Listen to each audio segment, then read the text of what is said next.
So if I could ask everyone to please take your seats again, we'll actually have a chance for a full coffee break after the next session. But if you can take your seats so that we can begin promptly.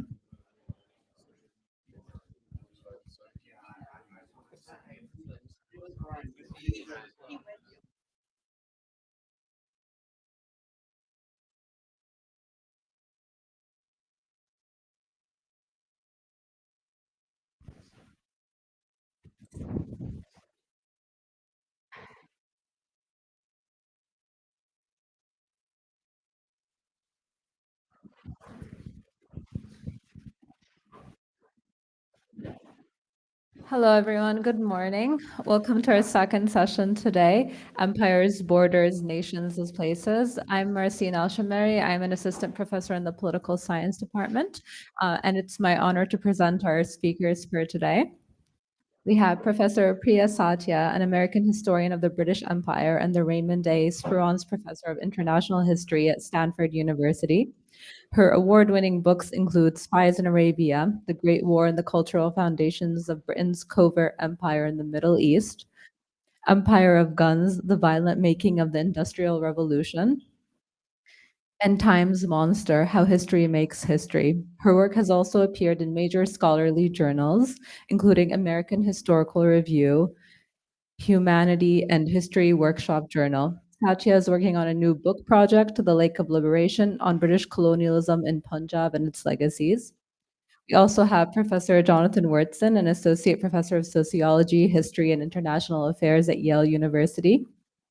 His first book, Making Morocco, Colonial Intervention in the Politics of Identity, examines how European colonial intervention in Morocco established a new type of political field in which notions about and relationships among politics and identity formation were fundamentally transformed. His second book, World Making in the Long Great War, How Local and Colonial Struggles Shaped the Modern Middle East, re-examines how the First World War unmade the greater Ottoman political order that had shaped the Middle East for centuries and opened up the possibility for local and European actors to reimagine political identities and political futures within the region. I think I also called the Ottoman Empire great as a Freudian slip here. Anyway, I'll turn it to you, Professor Satya. Thank you. Okay, can everybody hear me? Okay. Okay. Good morning, and it's an honor to be here. Thank you to the Clough Center for inviting me. I'll talk for about 37 minutes. Okay. Okay. And this is from my new work. So many animals, even birds and whales who move over immense distances, invest deep meaning in particular places. Amitav Ghosh proposes that, quote, the narrative faculty is perhaps the most animal of human abilities, a product of one of the traits that humans share with animals, attachment to place, the title of our symposium. The modern period inaugurated a more instrumental view of land and space as interchangeable, an idea of space as sort of abstract and uniform, devoid of particular meaning. This view licensed violent policies that uprooted people in the name of rationally ordering the world. You can think of partition, population exchanges, enslavement, settler colonialism, ethnic cleansing, genocide, and so on. While attending to these painful histories, historians have tended to valorize mobility, globalism, uh, sort of defending multiculturalism and border crossing from xenophobic and provincialist reactions. And so we have perhaps in recent decades paid less attention to the psychic, environmental, cultural, and other costs of displacement and migration, and the value of rootedness. The climate crisis, of course, has of late forced us to reconsider and remember our animal-like attachment to place as the key to investment in and care of local ecologies and communities, to find a way to be attached to place outside of reactionary and nationalistic ideas of blood and soil. This panel is on the legacies of colonial border making, how it affected people's attachments to their new nation states as places. I want to share here this one story, the story of an influential Pakistani thinker's attachment to a place on the Indian side of the border that the British drew in 1947, and how it shaped um, his conceptualization of the kind of space and place that Pakistan could be. Conceptualization quite different from our conventional sense of national sentiment, and one that in some ways even overcame the colonial border, at least imaginatively. The place I'm talking about is the Sikh holy town of Muktsar. So you'll have to absorb a lot of religious history very quickly now, okay?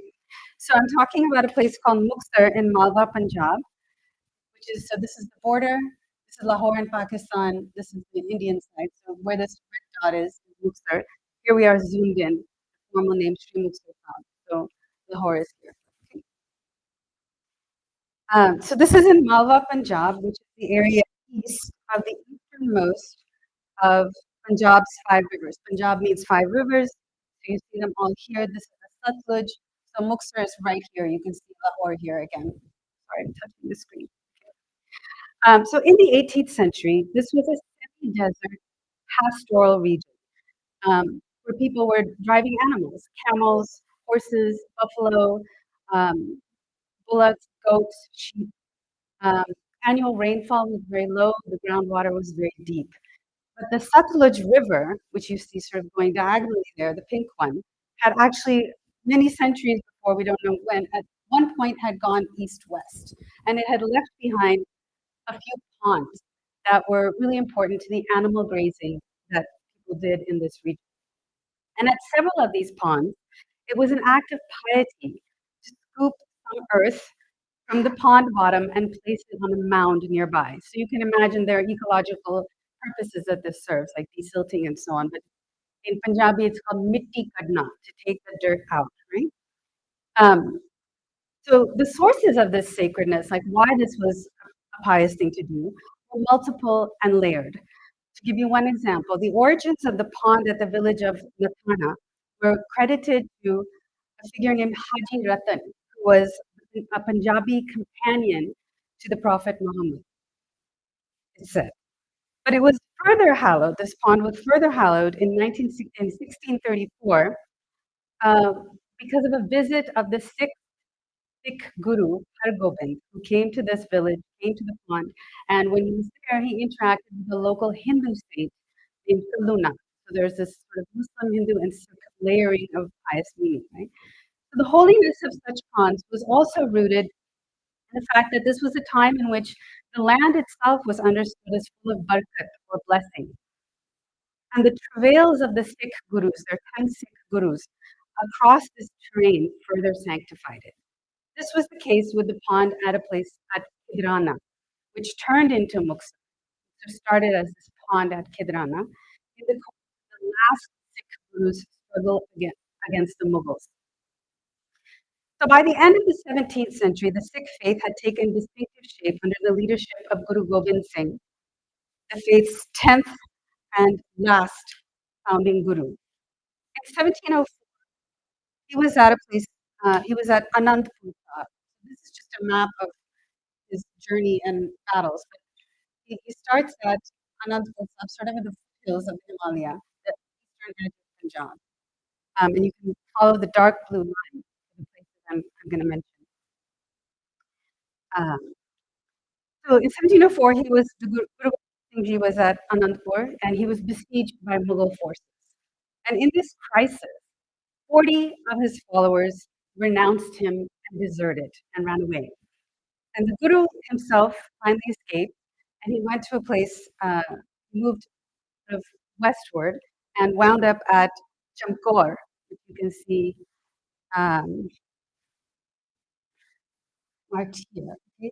We're going to wind up here at Kidron. Okay? So he lands up at Chamkor, and there's a battle, and he loses his 2 oldest sons. He had 4 sons, so 2 of them are killed in this battle. And the Mughal forces continue to pursue him as he's trying to get away, and he's heading west.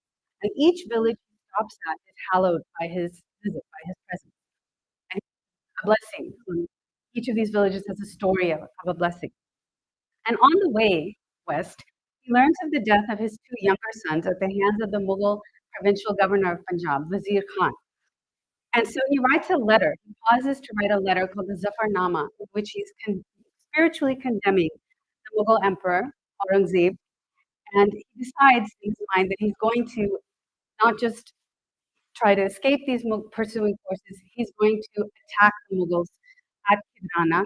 And he's hoping he can turn his control of the only water source for miles, pond, to military advantage. This is now 1705. And the story goes that a woman warrior named Maipago rallied the 40 men who had deserted him earlier, and they came to the Guru's side and they fell in battle. And the Guru then heeded, this is just a kind of depiction of the Guru heeding the dying wish of these 40 martyrs. And what they asked for was that he would tear up the letters of renunciation they had written. And he does, and he pronounces their souls Mukt. Mukt means free. So they're liberated from the cycle of rebirth. Okay? Their souls are redeemed. So the town Muktsar grew up on this sacred site.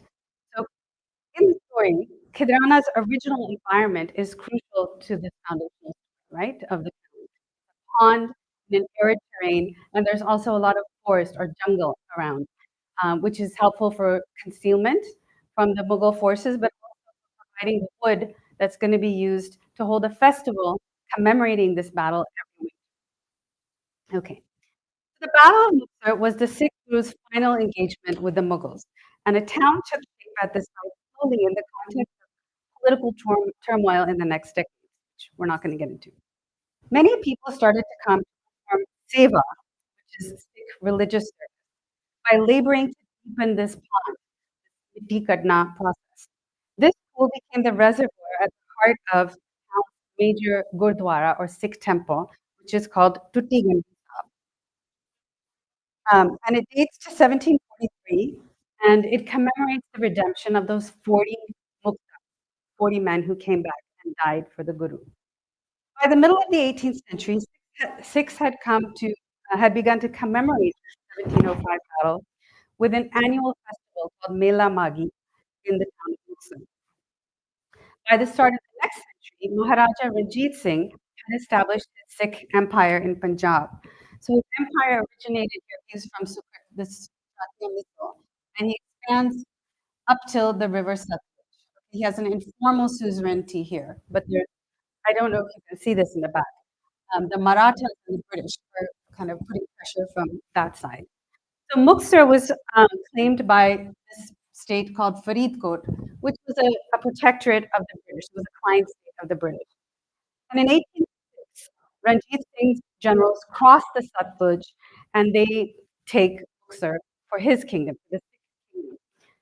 A few years later, in 1809, a treaty is signed and the British pushed the Sikh empire back across the Satluj River, except for an enclave that encompasses Muktsar. And that may be because of the religious significance of that town. The Sikh empire's ascendancy was at stake in building up that significance. Ranjit Singh started building up more gurdwaras on key sites associated with the 1705 battle of the town. He also nurtured governance and agriculture as seva, but also to bolster his kingdom's legitimacy. Those who came to construct these gurdwaras as seva received land grants. And Muslims also came from a nearby protectorate called Malerkotla to sort of supply that town's other needs. And so land was also allotted for a mosque.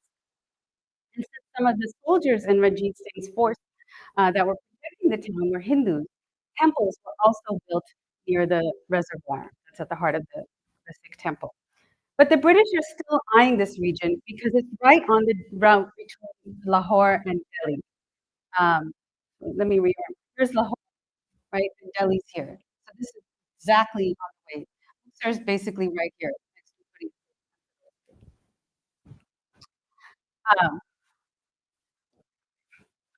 So at an opportune moment in 1835, they claimed the neighboring city of Firozpur as a British enclave within the Cis-Satluj Sikh enclave. So I'm going to show you on a map here.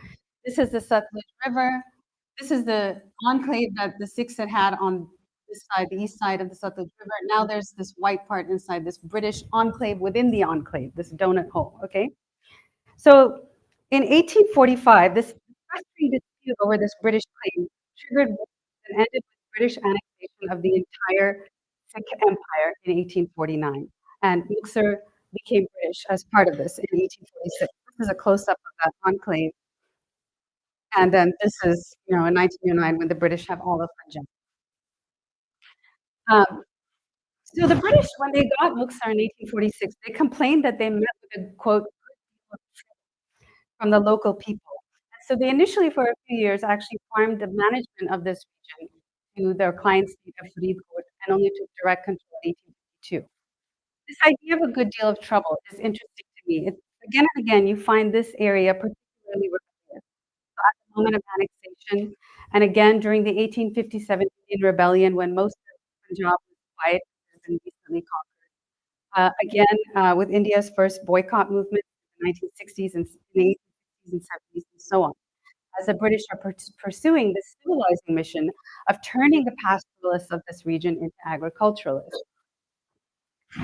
Villagers' sacred labor of Mitti Karna was now conscripted into the terraforming work of excavating canals that erased between ecological zones that had supported distinct ways of life. Incorporation into gurdwaras saved sacred ponds from disappearing. This semi-desert region now became one of the most intensely cultivated areas in Punjab. You can see the Muktsar region is the darkest gray here, which means above 75% cultivation.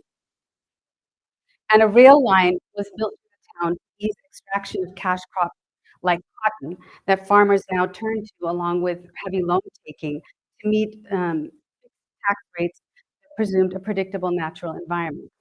Now, we know that colonialism channeled South Asian political expression into religious outlets.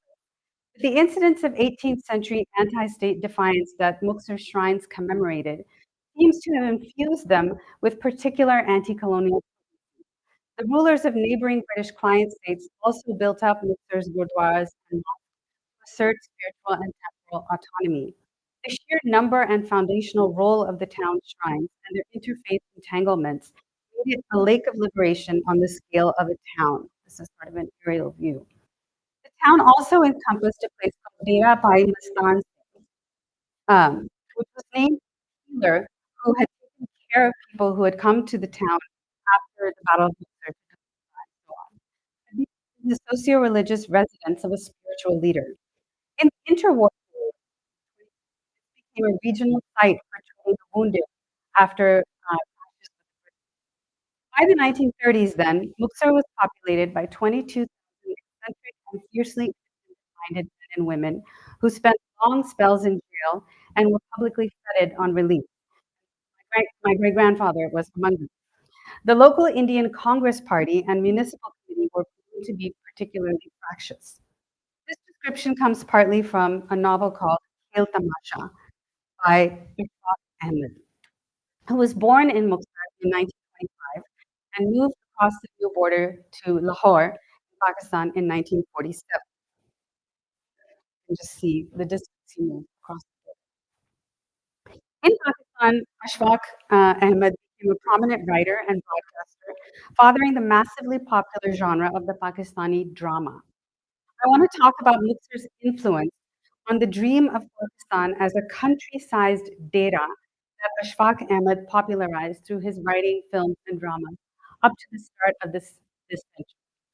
What's fascinating about Muktsar's founding story is that it commemorates a battle, but not victory or defeat in battle. In fact, British records say it was a Sikh defeat, and Sikh historians say it was a Sikh victory. It doesn't really matter, though. The town also doesn't commemorate that this was the Guru's last battle.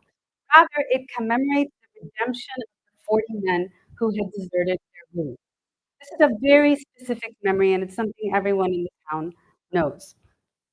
In Ashfaq Ahmed's work, the idea of a kind of liberation that's possible only after guilty abandonment of a guru is critical. Partition is often framed as fulfillment of the Muslim concept of hijrah, referring to the journey of the Prophet and his followers from Mecca to Medina, a kind of virtuous abandonment of a non-Muslim or heathen land. But to Ashfaq Ahmed, you see in addition that partition was also about a liberation born of guilty abandonment, a chance to make a kind of Muktsar-style Lake of Liberation on the scale of a state in Pakistan. Now, interestingly, Ashfaq Ahmed's family, they're not actually Punjabis. They are what Punjabis call Pathans, right? And they are from Mohmand territory, which is, so this is now the other border of Pakistan, with India. Pakistan with Afghanistan, this was the border of British India. So you see, in 1893, the Durand Line, the first partition in this region, was drawn, and it sort of divided Mohmand the Ashfaq Ahmed was from. And a few generations earlier, this family had settled in Punjab. So Ashfaq Ahmed's grandfather, whose name was Dost Muhammad Khan, allegedly because he thought his wife was ugly, abandoned her in Punjab and went off to the Deccan area of South Asia, to Hyderabad, which was a princely state in British India, ruled by a Nawab. And so he joins the kind of court of the Nawab of Hyderabad, and he keeps sending money home to his wife, who's still in Punjab, with his son, Muhammad Khan. So this son, who is Ashfaq Ahmed's father, wound up settling in Muktsar, and he became a very successful veterinary doctor. Animal raising was important to farming and trade in the Muktsar region. And he grew very close to Sikhs who would frequent his dispensary. He also started treating people, especially skin ailments, and established a factory that manufactured a facial cream. His elderly father, Dost Muhammad Khan, eventually moved back and joined them in Muktsar. So the house bustled with the coming and going of patients and teachers and those who came to learn poetry from the courtly grandfather. There were 8 children who lived an idyllic life, swimming in the reservoir of the Gurdwara every morning. They attended the municipal board school, the British government school, but they also learned Quran and Farsi or Persian ghazals poetry at home. Ashfaq Ahmed, however, was one of the younger children, and so he was first sent to the madrasa at the mosque for schooling. So this is the Jama Masjid in Muktsar. And he switched to the English language government school only in 5th grade. And that switch, the delayed move to the government school, opened up a space for a lifetime meditation for him on the meaning and purpose of education. In the English school, he observed students were arrogant towards the poor. He was always fascinated by servants of his house who could predict when the cow would crop, and farmers who he met who always knew what the weather was going to be, and what kind of education is that. And then Ashfaq, who was very distracted with fairy tales and the Arabian Nights and stories of jinns and so on, failed the test.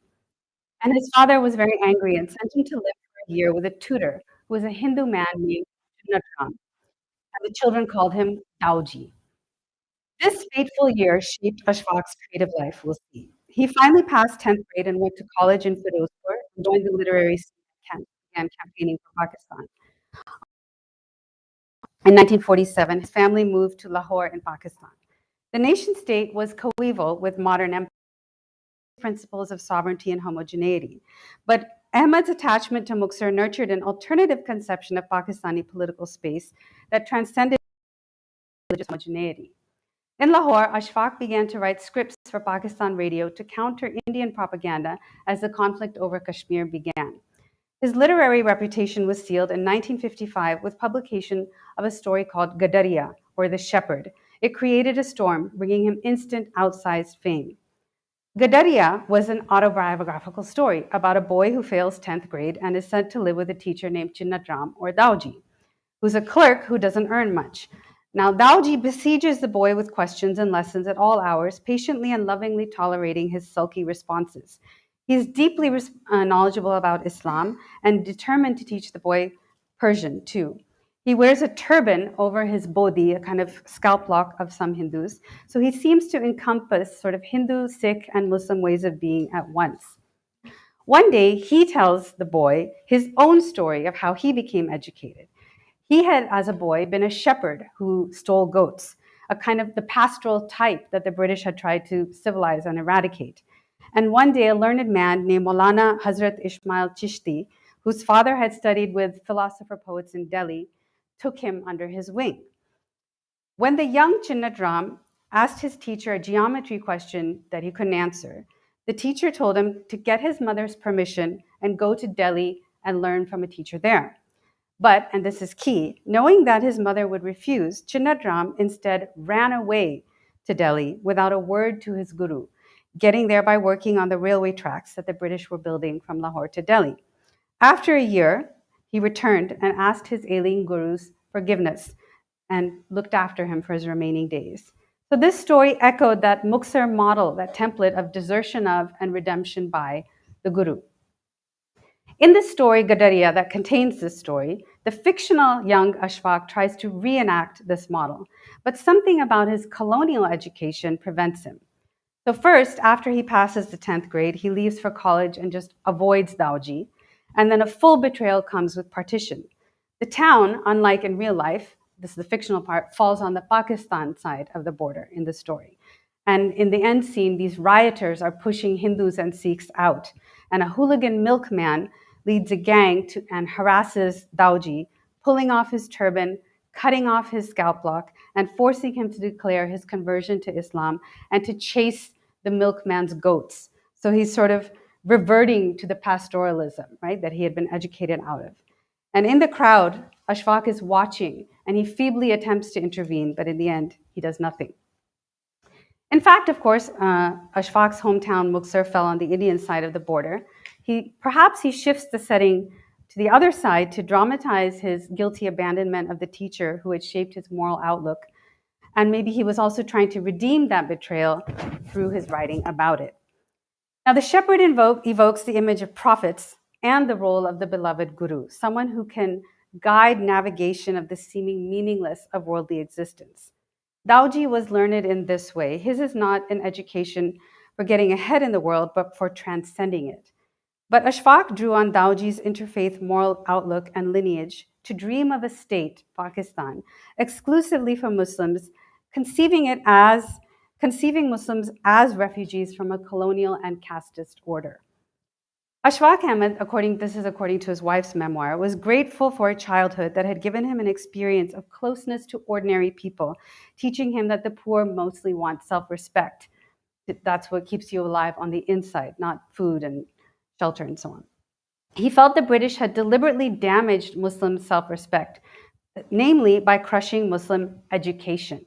They had tried to control India's Muslims by attacking their sites of spiritual learning, corrupting the meaning of titles like Khalifa, Maulvi, Pir, and Murshid, titles for religious scholars, mystic guides, and healers.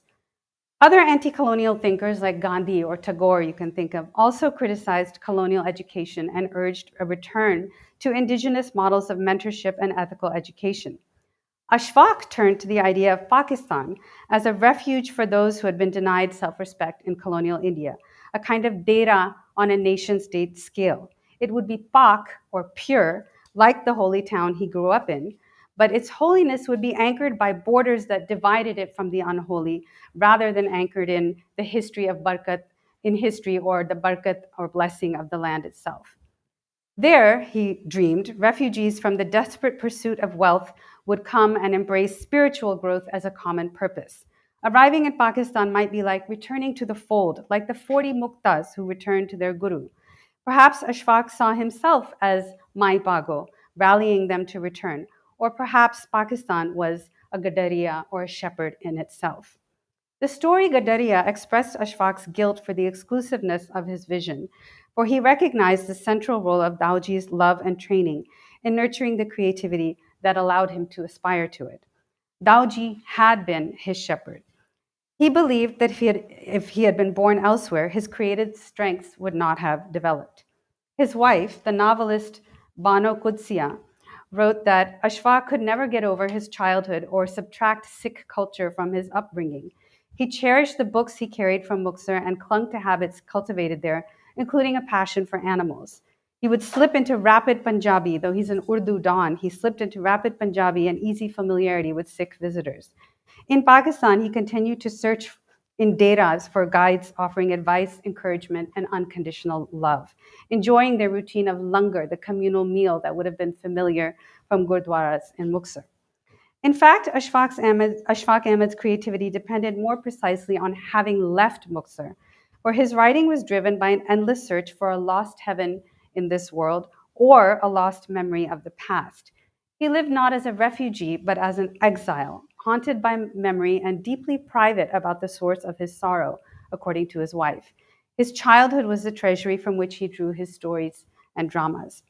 For Ashfaq, as someone from Muktsar, the guilt born of desertion had immense value and purpose.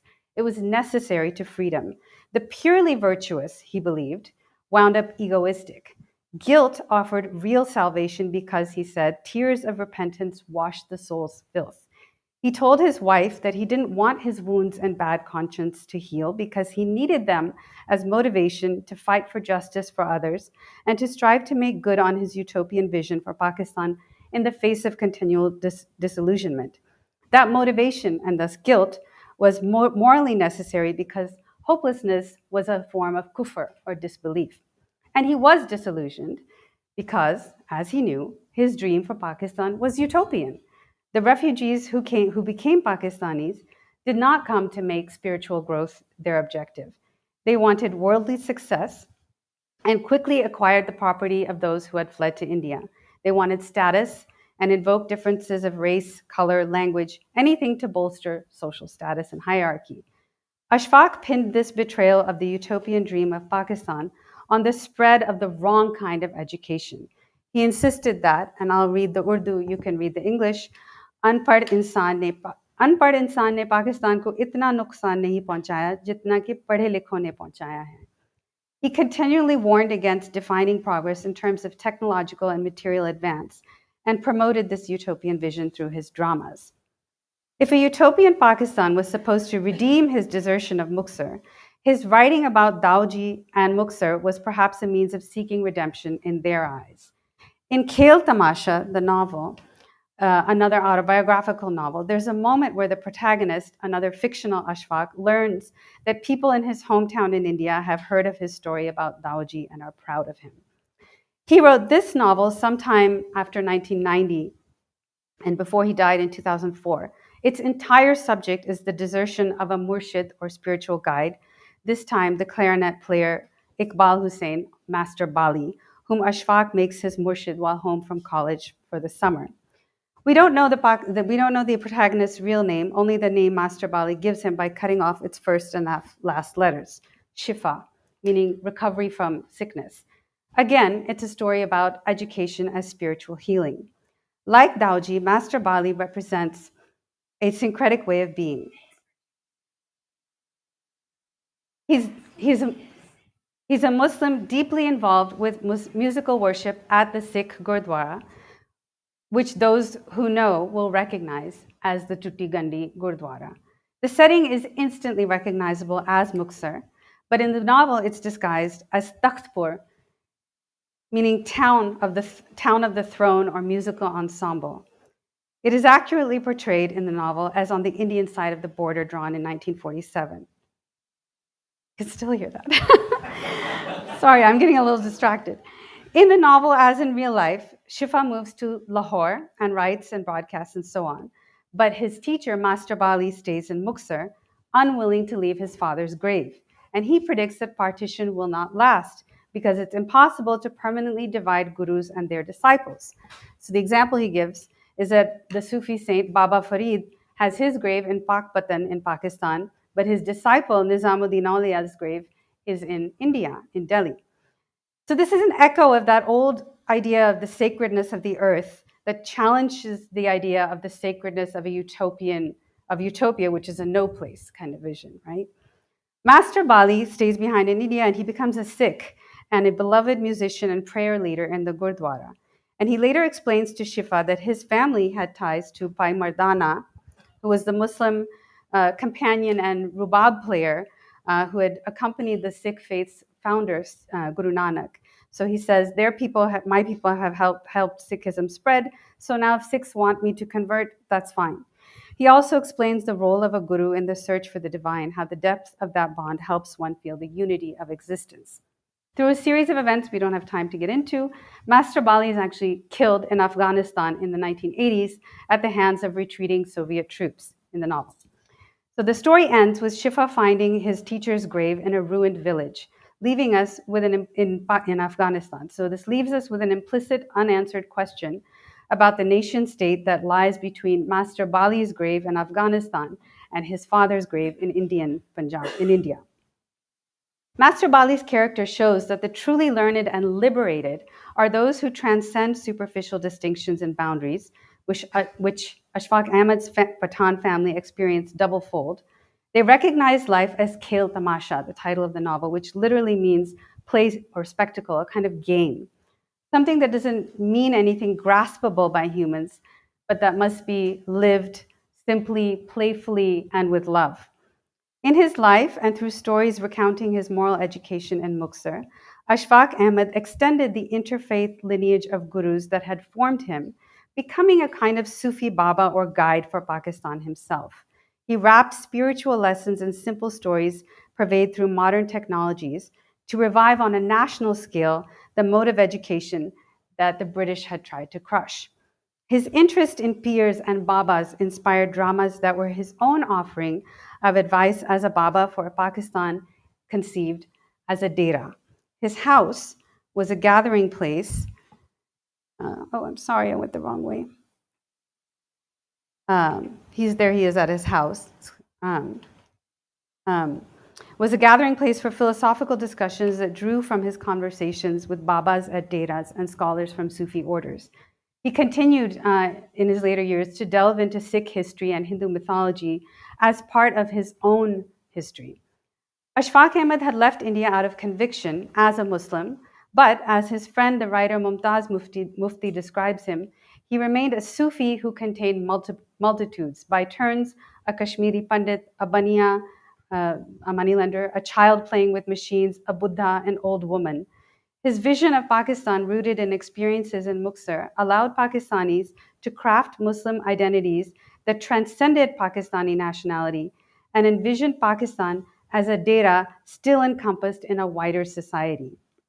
His dramas, and Pakistani dramas generally, have remained immensely popular in India. From the first, Ashfaq Ahmed had turned to a technology, radio, that he knew could reach across the border. Thank you so much. I look forward to your questions.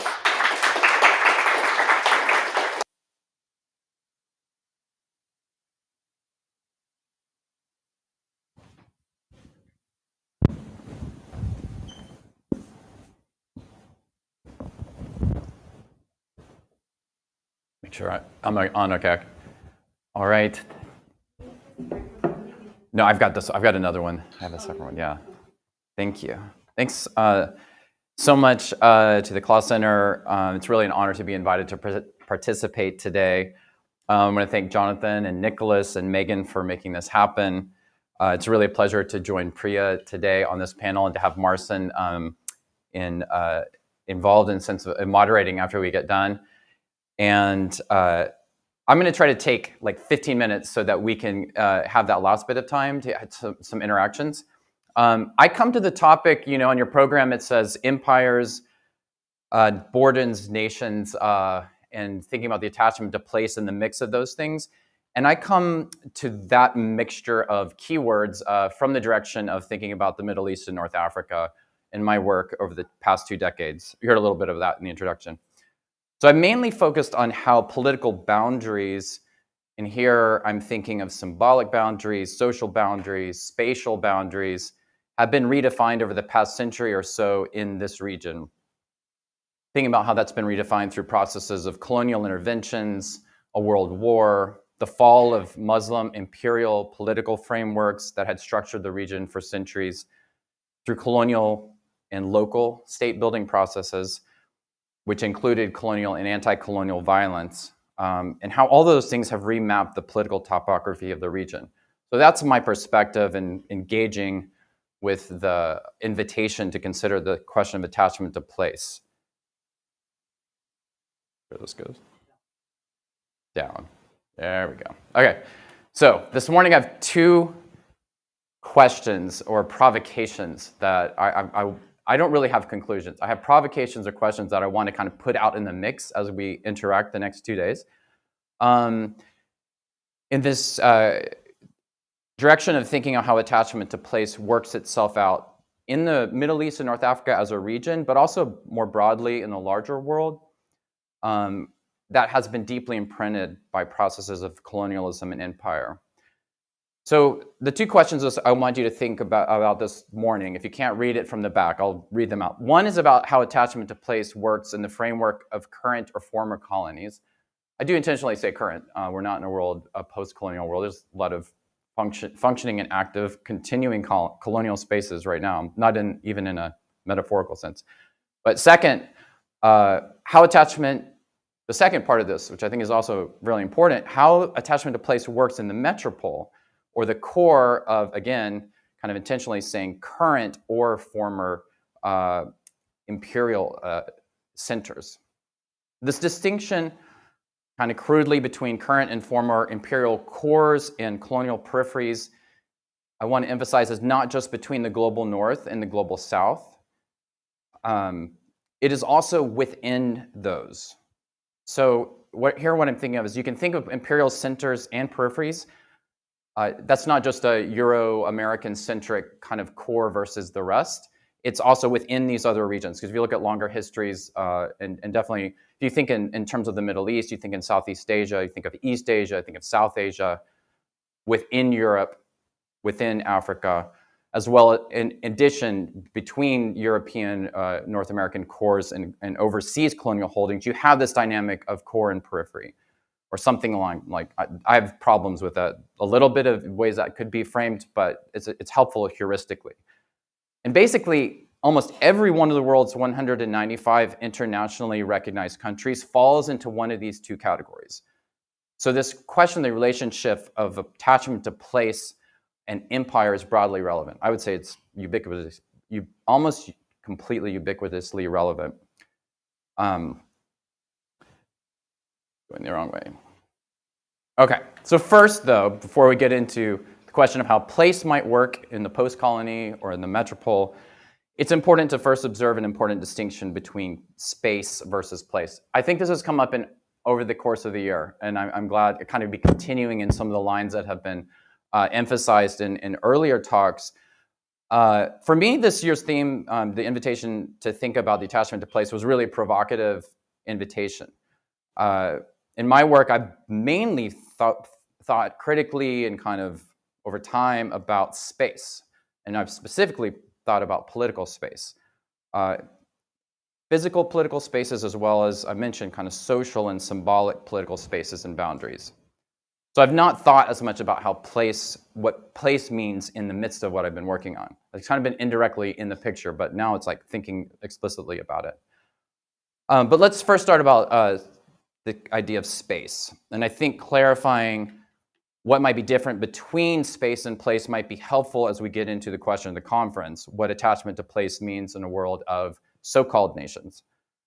Political geographers have thought about this a lot. I don't know if we have any, I think political geographers have been in the mix, but Henri Lefebvre has emphasized for a long time that space isn't just there, it's not inert, it's not just a given, it's produced. John Agnew, also multiple decades ago, and others since then, have emphasized the idea that territorialized political space is also not just there, it's produced, it's defined, it's maintained through multiple mechanisms. So one thing I want to emphasize from the start is this distinction, as I mentioned, between political spaces, and here we can categorize between state-dominated territorialized forms, which involve the demarcation and maintenance of borders and boundaries, including all the imperial mechanisms that are work, and those kind of spaces and places. So in terms of political spaces, I think it's also helpful to kind of have a typological spectrum between state-dominated political spaces and non-state-dominated political spaces.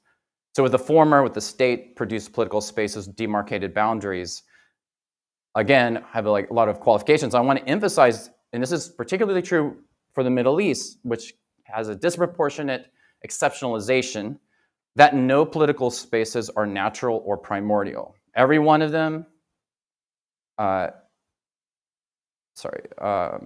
throughout all human history, are produced. They're all produced over time through state-making activities. and these state-making activities are usually violent. Territoriality and the exact demarcation of borders always takes work. It's always produced through effort, and it's predominantly in the aftermath of warfare, which required making that kind of a state space necessary. So I like to emphasize for the Middle East that if you actually look at the historical record, that war makes borders much more than borders make war. So that this is not just borders are not sitting out there as kind of a latent force that just provoke conflict. They're actually produced in the processes of conflict that make it necessary to demarcate that kind of a boundary.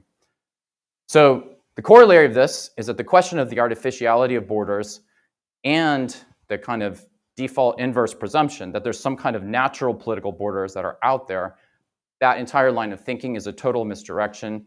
All borders are artificial in the sense that they're produced by human actors over time. And here I'm thinking political borders. So hopefully, having set aside and maybe speared the red herring of artificiality, it's important, secondly, with respect to the Middle East, and here's another mode that I've thought about a lot, that people at an individual and a collective level historically have had an incredible ability to both imagine political futures and to adapt how they imagine these political futures over time as conditions shift related to the viability of these political futures. So here, I've thought mostly about World War I in the early 20th century, where the political status quo that had been in place for multiple centuries, the Ottoman Empire, its neighboring Qajar and Alawite neighbors in Iran and Morocco, were made by a period of global warfare. So from the the teens, say arguably from 14 to 18 or 11 to 23, through the mid-20s into the early 1930s, people in the Middle East and North Africa re-envisioned post-Ottoman futures. Sorry, keep switching this. That were kept at multiple dimensions. These post-Ottoman futures included empire, the caliphate, mandates, emirates, kingdoms, republics, religious networks, tribes. There's multiple scales, supra and sub-national, and that these weren't done according to fixed or unchanging ethno-national identities and preferences. Attachment to the political units that did emerge in the 20th century was highly malleable, as a state-based post-colonial nationalisms in the region worked pretty well in most levels. And I'll kind of skip through, we can talk about that. But one example would be the Arab Spring uprisings and the kind of continuing mobilization of the past decade have not been over, we don't like Algeria, we want Algeria to change. It's, we want to change Algeria. You use Egypt, you use Algeria, you use Tunis, you use whatever your container is usually not the problem. It's what happens within that. So like everywhere else, political space in the Middle East and North Africa have been constituted through time, and there's no necessity or givenness to them, but there is a sedimentation of a status quo over time that gets naturalized, and you kind of get comfortable working in that. So with all of that said about the construction and reshaping of political spaces and their boundaries, I don't want to leave an impression that people's attachment to place are completely malleable and arbitrary. So this is like, I think, a kind of a balancing there. There is something sticky and abiding, a deep attachment to place that's also at work in these processes of empire, colonial, and nation state making, and the bordering processes. I think we have to hold those two things together in tension. I am going to skip past two stories that I will leave as a tempting, you might follow-up questions in the break or whatever. One is, these are two personal experiences I had. They'll take too long for me to get into. This one is sitting on the foothills of the Zagros Mountains looking south towards Mosul in Iraqi Kurdistan in 2016 when ISIS is getting pushed back towards Mosul, a few miles out on the picture there. All right, that's a teaser. And secondly, this is maybe a better teaser. This is a few months later at the border between Syria and Jordan. This is almost as close as you get to the actual Sykes-Picot line, which is the kind of secret agreement between the French and the British that divided zones of influence and control, which I have many thoughts about. But effectively, this is the closest you can get to being on that border, which is in the middle of the Hauran Plain. It's where Druze populations kind of on both sides of what become the border pass back and forth. So the teaser here is that you can see if you look closely at a picture that's just very too small for you, you can see a border wall, a concrete border wall that's being constructed there. And then a view out the front of our rental car as we're driving towards the border, very unwisely and very foolishly and very naively, and then start getting shot at by Jordanian soldiers that have instituted a no-go zone because ISIS would run trucks at their border forts. And so these are two stories which we'll talk about. I'll have to talk with you later about, because I want to spend the few minutes that I have remaining switching gears a bit and thinking in another direction, which is, so one thing you could be like, how does place work in these contexts of post-colonial political spaces that also have that locality, have those connections to place, like in a Kurdistan with the multiple groups. I mean, I was looking at Yazidis. We were interacting with Yazidis that have been kicked out of Sinjar, subject to genocide. We're looking at Christian populations, Muslim populations, etc. So the questions that we're interacting with in the conference are very much dynamic and fluid, and there's complexity in the midst of that. But what I want to conclude with is the second question of, one, how and why do you make an imperial metropole? So it's like in general sense. Why does France have the idea of a hexagon in the midst of a core? Why does Britain have a core? Why does the US have a core? Why do we have a lower 48 which functions in a kind of way in the forms of our imperial experience, or the kind of construction of the space, the political space of what the US is, the United States? Specifically, what does place mean in the core of a settler? This is a long, torturous definition, but it's a settler colony, like a confederation of those, right, of the course of our history, that then expanded overland and overseas and became a global empire. And it's a constitutional democracy. Looking at this is the center for that. So how does place work in that context? And I'm wrapping up very quickly, but where I am right now in my own work is like, how do we live? How do I live? And here I have a picture of my town where I live, New Haven, Connecticut. I'm from Texas, so I've got a picture of these two places. Like, as us, how do we live in this space, which has some different parameters, I think, in the sense compared to the other context that I was talking about in terms of Jordan and Iraq or elsewhere in the region. Here,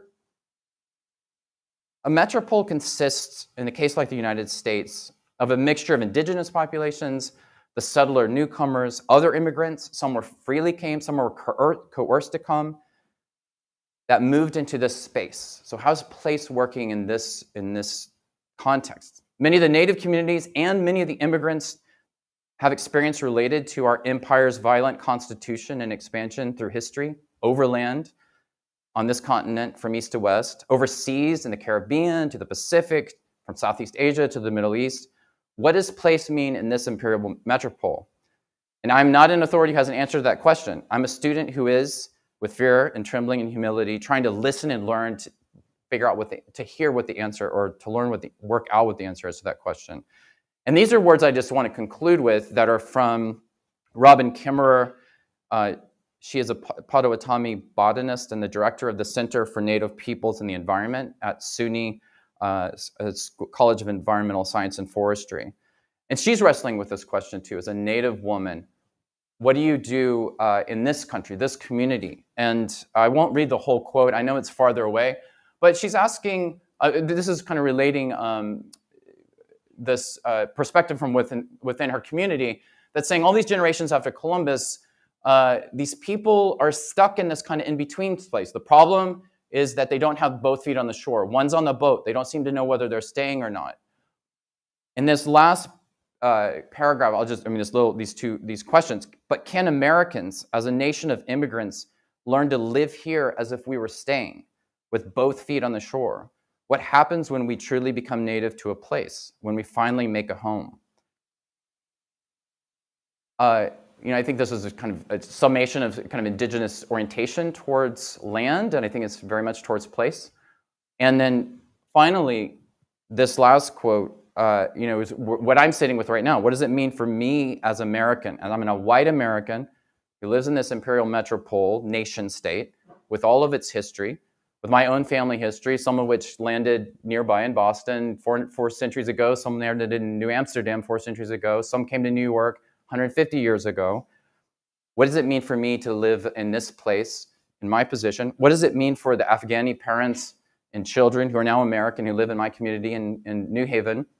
What does it mean for Vietnamese, Cuban, Haitian, Mexican, Central American, Palestinian, Iranian, Iraqi, or Black Americans to live in this place of this country?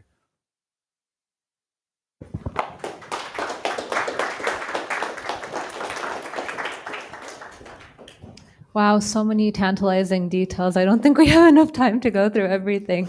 I'm going to follow Jonathan's model of creating space for people to discuss this rather than monopolizing it myself.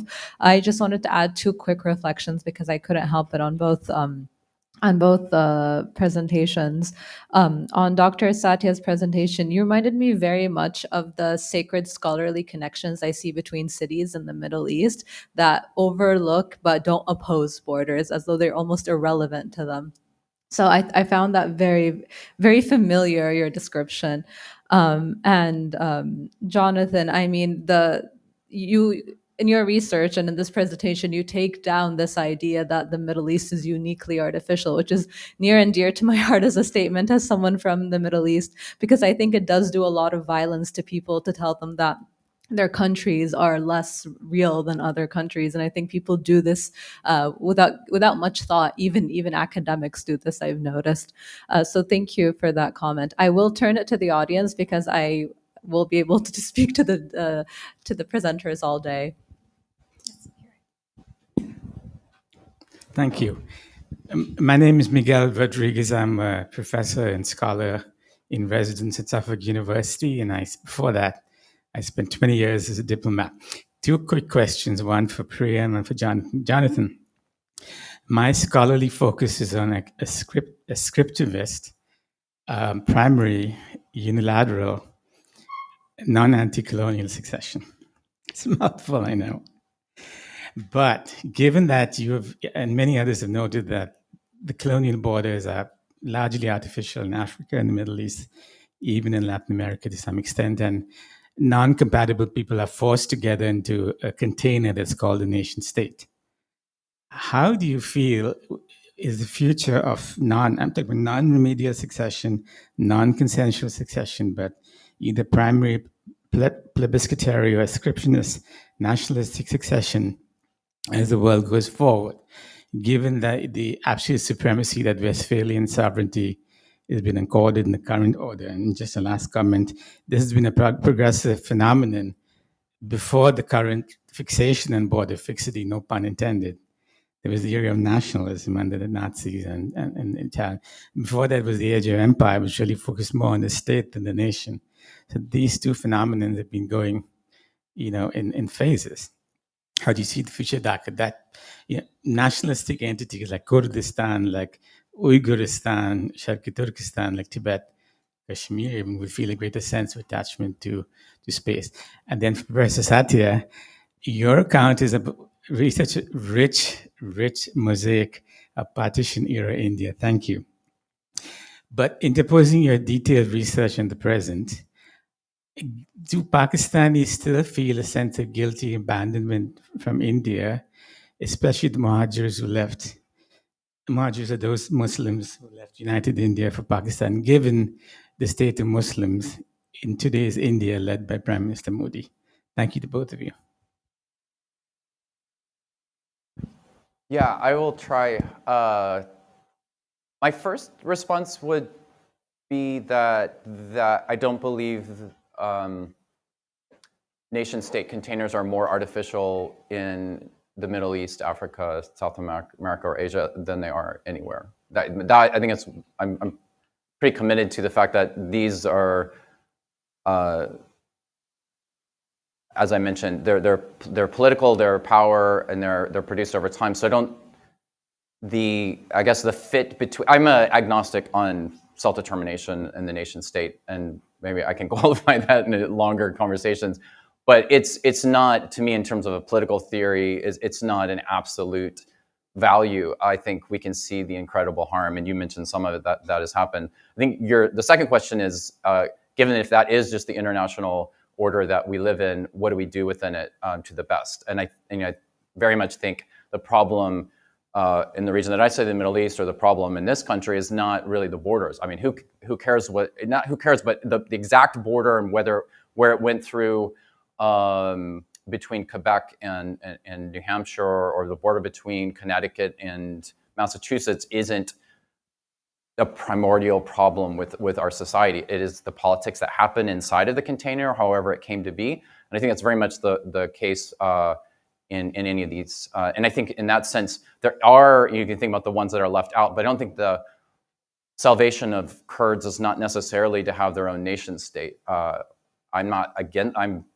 sympathetic in a lot of ways. I'm very sympathetic to Palestinians and their aspirations, but the idea that a kind of container or a particularly bounded territory, a space, equals the kind of justice is been put out for a long time, at least a century, and this kind of like this sort of a myth of the how self-determination would lead to a kind of political salvation, and I just reject the terms of it. So within, I think it's more operating within a realistic frame, understanding of what exists in the world, but how do you create justice within that, which does, I think, mean thinking about solidarity, and definitely from the earlier session, these ideas of community in place that do not necessarily have those logics in play.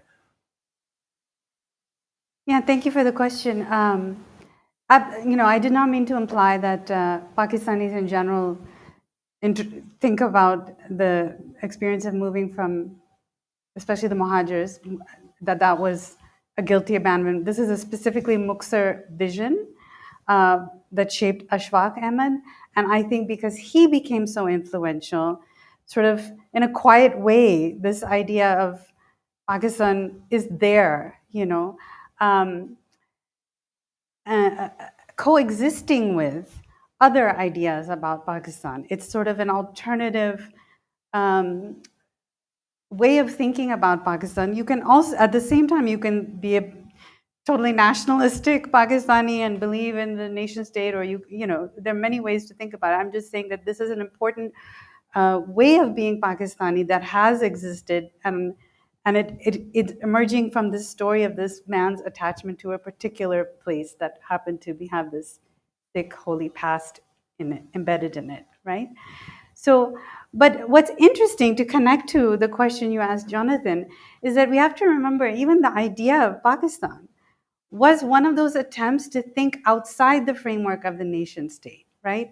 Like all these anti-colonial movements, I know you know this, they're seeing how destructive the nation state paradigm is. They're trying to think of federations and pan-Islam and pan-Arab, pan-African, anything but the nation state. So the idea of Pakistan comes up as, okay, what if we think of a space that has it offers an Islamic moral order, something that's an antidote to the irreligion of nation states, where, religion, the whole idea is to separate religion from law and polity and, civic life and everything, citizenship even. So, I mean, it didn't work out that way. I mean, that's sort of the tragedy, that it gets co-opted into, India and Pakistan both get co-opted into this nation state thing, like the worst kind of form of it. but it's helpful to remember that original idea, like original kind of play of ideas of that time, because I think they can be helpful, because as to connect to the previous panel, this nation state paradigm is not going to be the most helpful one for dealing with problems on a global level, right? Local communities, as the previous speaker was talking about, can be much more effective. And so it's helpful to, revive our memory of those other ones. And I suspect everyone in the room already thinks this, so I'll stop there.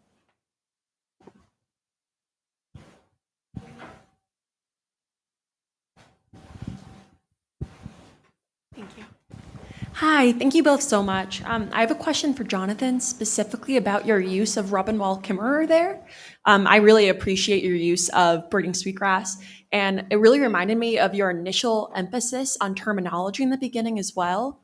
Because with braiding sweetgrass, she really specifies the difference between indigenous ways of framing land versus colonial ways of framing property, and also more specifically, the ways in which her own language shifts nouns to verbs a lot of the time. So instead of a lake being a noun, it's to be a lake as a verb.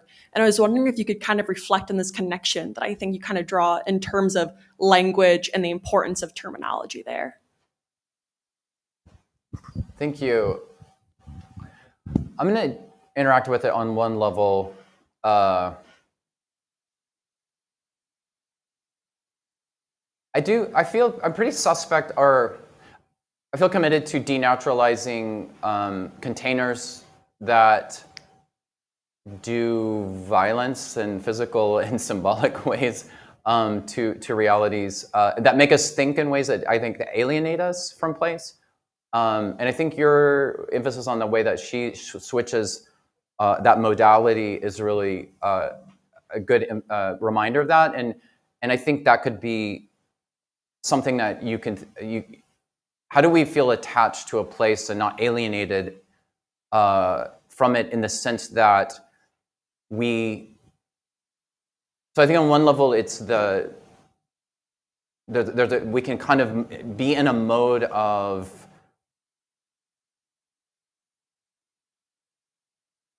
there's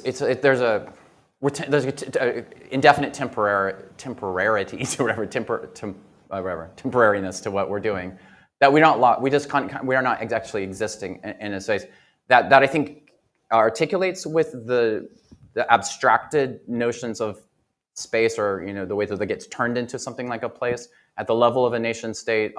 And so I think what you're talking about is there's a locality to that, and even a regional, and thinking there's a sense of how am I attached to a watershed area in a kind of way? For me, I live kind of close to the end of the Connecticut River, and like this is a place that I'm new to in some ways, but how am I connected to the watershed basin of the Connecticut River, which does orient New England in a real deep way in the communities that lived here for thousands of years. So I think your encouragement really pushes in that direction. We have time for one more question. There are two hands up here. Oh, okay. It's a question for Priya about the story of Muktsar, which I'm fascinated by, the founding story of the 40 renegades who then renounce, who make up for their thing and die in the sake of a cause, and then the renunciation is torn up, which I find fascinating because it all relates to a war between powers which no longer exist, right? Both of those sides in the war no longer exist. Empires are going to change the map. And yet the story remains located to that place, and it is regrafted and changed with time. You gave us one option of seeing it through authors who go back and what they use with that locality. But I'm thinking about the vernacular, how people will then take the story as a meaningful one, which defies the borders where they live, because it's in Punjab and it's outside of Pakistan, where people can travel to this place and use that story, and how it's reinterpreted to work a world which has changed in between. If you'd like to comment on that, I think is very interesting in terms of how we reshape place by using stories of a world which has meaning in a universal sense, but is also changing. It has to be localized. Yeah, but I think that the lessons of the story, it becomes an allegory, right? It's a way of thinking about any situation. That's why I think when the British said they met with a good deal of trouble in this particular area, I think it's because not only is it a site of historical anti-state battle in which the Mughals were the state, it wasn't so much the Mughals, it was the Punjab governor at the time he was the problematic figure for this guru. It's not like all the gurus were always against the Mughals. There's much more complicated relationships with them. I don't want to go with that framing, but in this particular battle, there is a conflict between Guru Gobind Singh and the provincial governor. And I think because of the commemoration, this is the whole thing about how history makes history, the commemoration of that, the fact that you can you cannot escape this story when if you're from this town or you visit this town. This is the, raison d'etre, literally, of the place, and everyone knows the story. And so you can draw from it in any situation, right? In any kind of anti-state, feel. Like even today, some of the key figures who are in the revived struggle for Khalistan and independent Punjab in India are coming from this town. So even in terms of struggling against the Indian government, so it doesn't matter what the government is. It's the idea that you can struggle against a government, that this is sanctioned, that that there are truths that are higher. I mean, that all of that is sort of, there's a culture of that, and that the idea of redemption, liberation, mukti, that there's some, that has a higher meaning and sort of beyond our simple kind of political understanding of our worldly understanding of freedom, right? And so that you can take risks, you can martyr yourself for these things, that's all worthy. This is a culture that's sort of watered in this place. And the characters might change, a Sikh versus a Muslim versus Hindus versus, Mughals versus British versus Indian government, but it's the same story. And I think what Ashfaq Ahmed, the title of his book, Khel Tamasha, that's sort of the point, right? Like, it's the same. It's a cyclical thing. We're always in the same struggle. You can think of even the story at the heart of the Gita, right? Which is this battlefield scene, and it's Arjun having this moral dilemma about killing his cousins, and then Lord Krishna is his charioteer. And it's not really about that battle. Any moral dilemma that you face, you can draw on this story. So in the same way, you can draw if you're from Muktsar. It's just that everyone knows the Gita.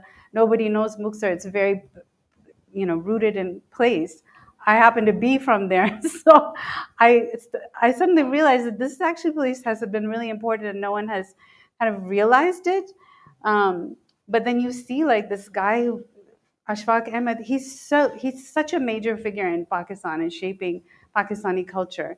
And it was like a shock to me to realize that his ideas were shaped by this town that probably no one in Pakistan even remembers, Yeah. Thank you for your question. I think we're out of time now. I think I speak for the whole room when I say you've left us with so much to think about. So thank you very much. Thank you, Marsin.